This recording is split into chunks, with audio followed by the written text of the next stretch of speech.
This is Drew. He shot me a message on TikTok and we're just going for a cruise. I'm gonna try very hard and it's gonna be my number one priority to remain disciplined, and what I mean by that is to just ride my own ride and not feel pressured to try keep up, because I do a lot of commuting on straight roads, so I can do that stuff quite well and easy, but I've not had a lot of seat time out in the twisties. There's an inherent risk that comes with riding with people that you've met off the internet and have never had contact with before. So gotta just let him do his thing if he's gonna race on ahead.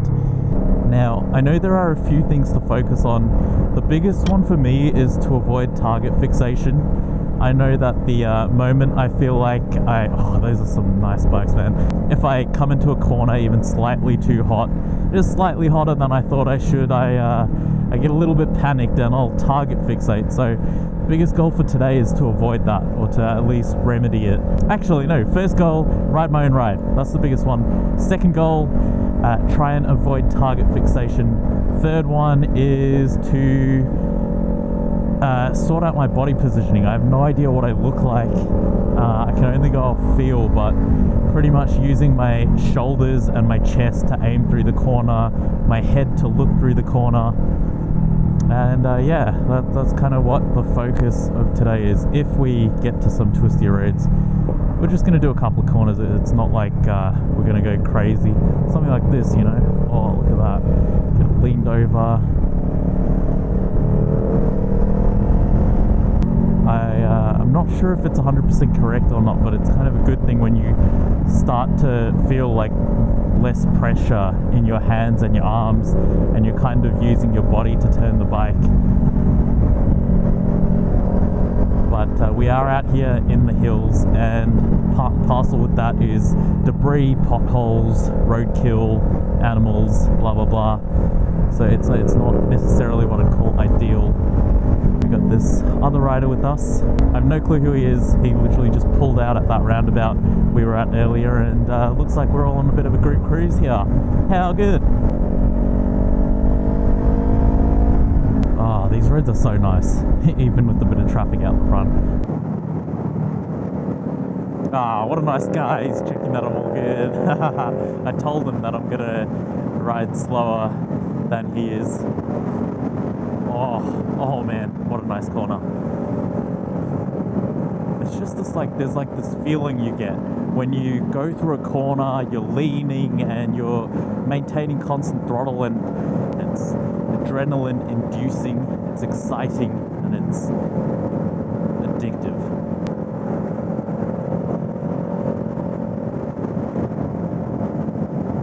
Oh, beautiful, man. Oh, baby. Feeling pretty comfortable though, at these speeds anyway. My biggest priority, as I mentioned earlier, is to not let my ego or my eagerness get ahead of me. Oh man, it's fun. Ah, more cars, how fun. Just as the speed limit increases too.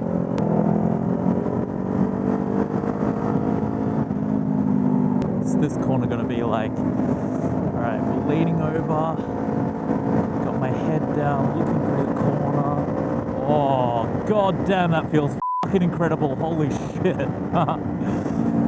Wow, that was fun. That was very fun. And I didn't even scooch my butt off the seat or anything, or get my knee out. That was just using the recommended street technique, where you're not aiming to drag your knee or anything. You're just using your head, your shoulders, and your chest to disperse your body weight. Oh my gosh. That was such a long sweeping corner. Like, you just kind of commit to it and sit there hanging off the bike almost. And yeah, like I said, I didn't have my knee off or anything. It still felt though like I was hanging off the bike. What a feeling, man. What a feeling. God damn. Shit is addictive. I don't get to do that on the morning commute at all. Yeah, that corner felt really good. I didn't feel like I was going too fast or too slow for my own ability. The only thing I was worried about was just coming across a pothole or some debris. But as I said, that was a pretty long sweeping corner and you could see through it quite decently. Like there was a good amount of vision.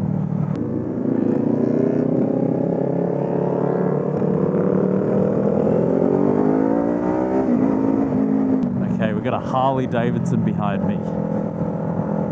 He's coming up pretty close, considering the fact that we've got plenty of traffic in front of us.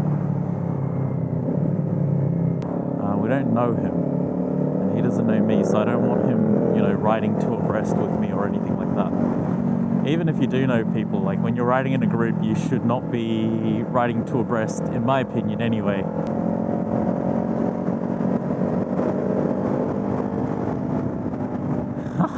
The Harley's actually like, it's going for it. I'd be pretty scared of scraping the pegs on a Harley. I'm not using my shoulders and my chest appropriately. I feel like I could do a little more in that department, but I'm also distracted by this Harley rider behind me. And I guess I don't really need to do too much, given the fact that we're going pretty slow for these corners. You can take them really comfortably without using too much body weight and body positioning, but it's a good opportunity to practice, so I'd like to do it nonetheless.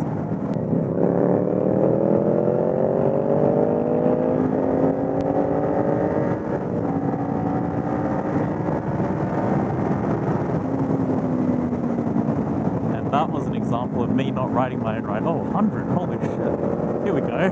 These are the roads that we were looking for, I believe. I say it all the time, and I'll say it again.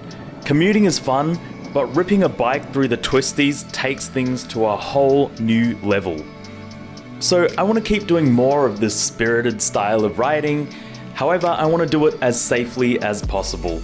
So we'll get better, we'll keep doing it, but incrementally slow. We'll take it easy. I'm in no rush, and I'm still having an absolute blast when I go out on these rides. The main thing is I'm seeing progress, and I'm having a lot of fun. If you, like myself, are a risk-averse rider, all I can say is don't feel the pressure to get out into the hills, rip through the curves like a street Rossi, and end up injured or worse. Don't give in to the pressure you may feel after spending time on social media such as TikTok, YouTube, and Instagram. Ride your own ride, stick to your comfort levels and your boundaries. As long as you're having fun and making incremental progress, you are doing nothing wrong. I hope you guys enjoyed this video. Remember to like, comment, and subscribe if you haven't already. I will catch you on the next one.